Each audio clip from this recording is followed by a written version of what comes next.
Murang isda, paano natin mas papasarapin? For today's video, magluluto tayo ng sardines in tomato sauce.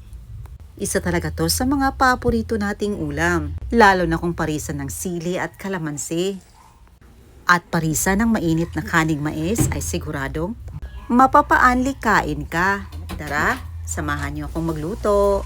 Sa reseping ito, gagamit tayo dito ng 2 kilograms of tamban fish. Tinanggalan natin ng kaliskis, bituka at ulo. Tanggalan din natin ng buntot nito. Linisin lang natin ito, hugasan ng tubig.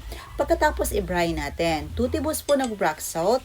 Nag-add tayo ng 1 1/4 liter of water. Isok natin ito for 30 minutes to an hour. Itabi muna natin.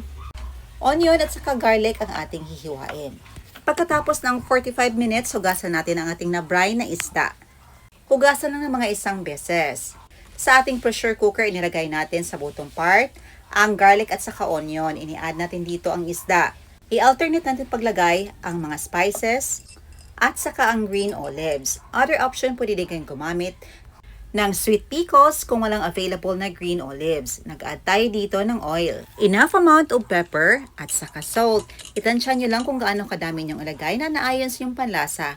And as seasoning, gumamit tayo dito ng Ajinomoto, tomato sauce, enough amount of water. Of course, adjust the taste according to your preferences. Takpan natin and cook over high flame until na mag-whistle ito.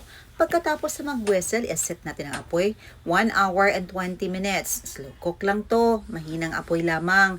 And after 1 hour and 20 minutes, ito na. I-release muna natin ang pressure bago natin buksan dahil baka sasabog ito. Dapat i-release muna ang pressure. At pagkatapos, buksan na natin. Ito na ang ating napakasarap na sardinas in tomato sauce.